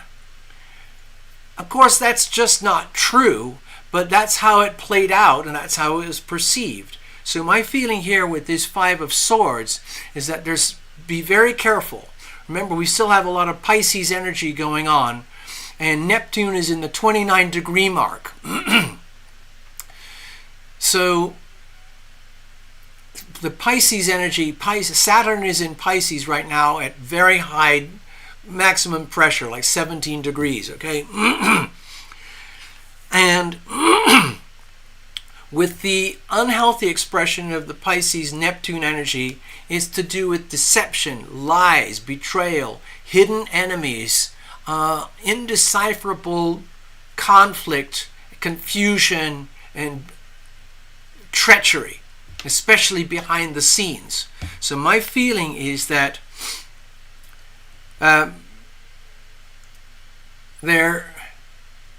there's something cultural going on in the background, which is really nothing to do with your abilities, your talents, and your gifts in order to obtain your license. However, there are things that are... I'm just sensing that there's something very diffuse and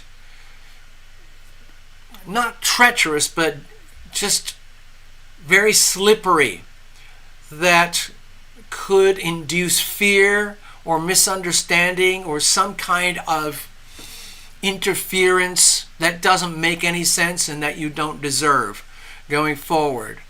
So don't be scared of it, just allow for it. In other words, forewarned is forearmed. In other words, the other thing is like know thy enemy. Okay, so the testing is kind of like a portal to get through the doorway to the next phase, get your license to do the next thing, right? But the next thing is a whole other world. It's a cultural environment that has its own parameters. And some of those parameters might be, let's say, very difficult to navigate. Okay, so I'm just a little bit concerned about that. It says here, I'm working logistics. My job is nothing but pressure. Oh, okay, I understand. Logistics is all about getting things from A to B efficiently. It involves people, technology, transportation, communications, as far as I understand. And it says here, well, I am worried about the interview. Okay? Okay, so when I'm looking at the Five of Swords, we're thinking about communications, okay? Swords, knowledge, intellectual, and communications and things. So in that interview, before we even get into the reading right now, you've pointed this out here, you might have good reason to be worried about the interview. The interview might be all about, like, very subtly testing you to find out whether you're going to be okay in the cultural environment to which you're testing yourself, okay?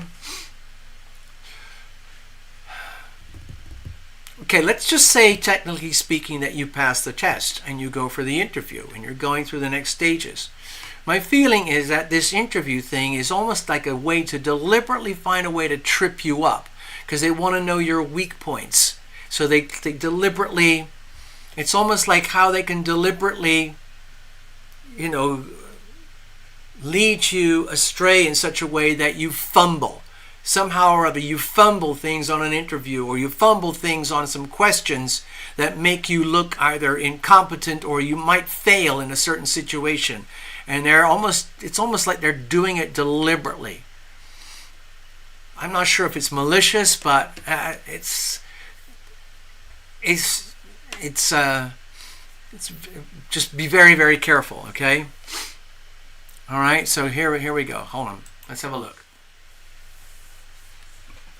So in other words, let's say it's something to do with the interview, and there are external forces that are deliberately working against you, because the culture and the environment for which you're being tested, it requires having people who will fit in with the culture and the environment. And my feeling is that they're going to try and deliberately trip you up.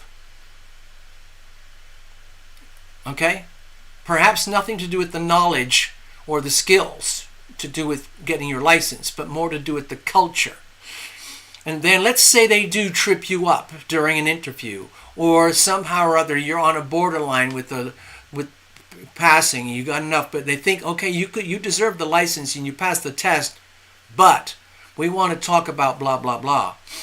And so if you're worried about it, what I'm sensing here with the Five of Swords, forewarned is forearmed. In other words, if you get the feeling that you're being tested in such a way that they're trying to find out if there's a way that they can trip you up or undermine you and put you off center, it's deliberate. So don't take it personally. Let's say, for example, they put you on the spot about something and you say something that you instantly regret. You just live with that, and then they counter you, and then you get into it, and then you just treat that as part of the process so that you don't take it personally, and you understand that they're trying, somebody somewhere in the system is trying to trip you up, and it's deliberate. Okay? If you take it personally and think you want to lash out and get back at them and correct them, then that's going to backfire. It might be better to understand this is the culture, this is how it works, and then you can self-correct, so to speak. Okay? Let's have a look. What's the situation? Okay, well, this is exciting. So we've got the Eight of Wands here. It looks to me like you're all ready to go, and you're looking forward to things working, assuming that the tests and the interviews go okay, and you would love to, like you said, get up, pull up roots, and get started on something that's more fun, more satisfying, with bigger opportunities. Hold on, I see more notes. Hold on. I work for the trucking company that moves Toyota materials for reductions, and we work for USPS, moving mail by the truckload all over the country. Oh my God, yeah. Oh, that must be a freaking nightmare. Okay. So my feeling with the Eight of Wands here is going forward, you're actually looking forward to a new life, a new world, a new environment where you can thrive. Whether that happens or not, we don't know yet. But my feeling is that you would not have chosen to go through these tests or these kind of chicaneries unless you felt that this was going to be good when you come out the other side, okay?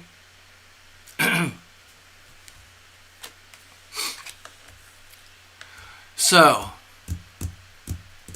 oh, look at the notes here. Okay. Well, I'm worried about the end. Don't even know if I passed it yet. Totally nailed it. Thank you, Fluffles. Well, I also caught a felony at 20, so I know they'll bring it up. Okay, fair enough. Okay, but forewarned is forearmed. You already know they're going to bring it up. And Esther's saying they'll pass it over. Oh, hopefully, employment is up. Just be honest. Fluffles is saying just be honest with them, Jeffrey, and down to earth about the F in the past. And you come off to them as honest, integral, they can understand you. They'll look past it. Yeah, that's true. Thanks, Fluffles. Thanks, Esther. All right, let's have a look. So I'm very happy to see this Eight of Wands here for you. Despite this, okay, let's have a look. What are the challenges here? Okay, it looks a bit scary. Maybe this whole situation is a bigger deal than appears to be. The Ace of Pentacles is very much a card of sacred opportunity that you deserve and that you have attracted through karma into your life. Now that it is actually here in front of you, it's like, oh my God, this is actually happening. It's right now. I got the test, I got the interview, and this could spell a whole new start, new beginnings for a whole new life ahead in a way that's would hopefully be more exciting and more satisfying for you personally. Okay? There would be. That's the new horizon on the other side. Can you see that? I don't know. It's not showing up very well on the camera. Hold on. Let me see if I can get it. There it is. You see that? Going through the portal there. The portal of sacred opportunity. The Ace of Pentacles. So you might be frightened like, oh my God, is this going to happen or not? I would really like it to happen. I would love for this to work. Woo, I don't know. Anyway, let's have a look. So if you're obviously there's a bit of nerves going on here. Like, oh God, what if this backfires? Oh, no. So how are we going to manage things going forward? Okay. Yoo-hoo! Yeah. Oh my God, we got the Knight of Wands again. Now this time, going forward, okay, I'm going to use the analogy of this car salesman again. You don't have to brag. You don't have to do anything above and beyond who you are already. Just be Jeffrey, okay? Just be yourself and understand that you're already there. You're already qualified. You're already more than capable of doing what has to be done. But again, it's about presenting the aura. You have to present the aura of being a winner and someone who can get done what has to be done. And those people doing the interview or perhaps judging you in the test will recognize that, and they will see, yeah, this guy is someone we want. In fact, he's got that aura. And like with the Knight of Wands, you know the Knight of Wands can get done what has to be done, but you also know that the Knight of Wands has also got the battle scars of getting done what has to be done, but they go forward anyway, okay? So these people, whoever they are, deep down, they know they need someone like you, so they're going to really pressure you to see if you can really handle it. Perhaps that F in the past that you're talking about here would be one of your battle scars and battle wounds from courageously living your life and going forward anyway. And they would probably respect you for that. They would say, well, we understand, Jeffrey. Life isn't smooth all day, every day. You know, like some people going after this test, this license and everything, they might come out of some kind of Ivy League college and they look perfect and they got all the credentials, but they might be a real prick on the inside. That's what the test and the interview is trying to find out. So going forward, you have to assume, you have to find a way to convince yourself and assume that you're going to be okay one way or another somehow, because you've got the goods. But in order for that, you cannot show weakness. So when there's no point in showing up for the interview or showing up or going forward by overinflating yourself or making yourself appear to be more than you are. It's much more about, like we were talking about with Fluffles earlier, making sure that your aura is as magnificent as it can be. And this is how your aura needs to be. You need to have the aura of courage, power, inspiration, leadership, capability, and the ability to move forward and get done what has to be done.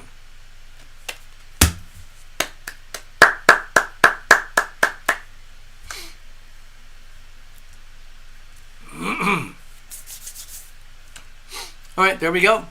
I hope that makes sense for you, Jeffrey. Let me just put these away. I hope you got something out of that.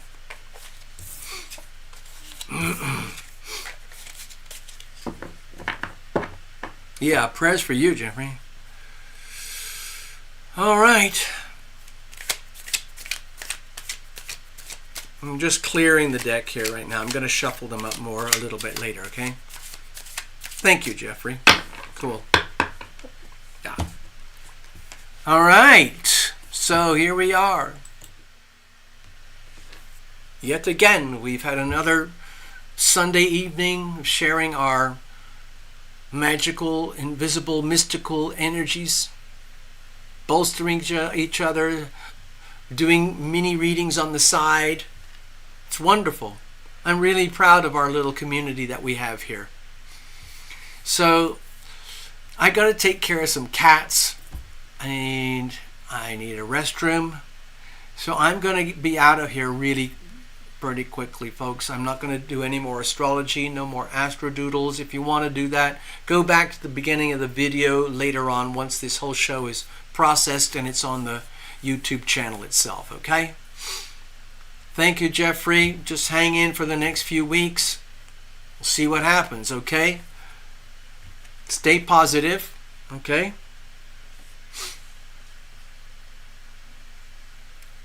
Oh, looks like you guys are changing. Okay, so I'm just going to, what am I going to do? I'm going to just, oh, Gregory is still, I'm going to check in here. I'm going to play some farewell, good night music for you.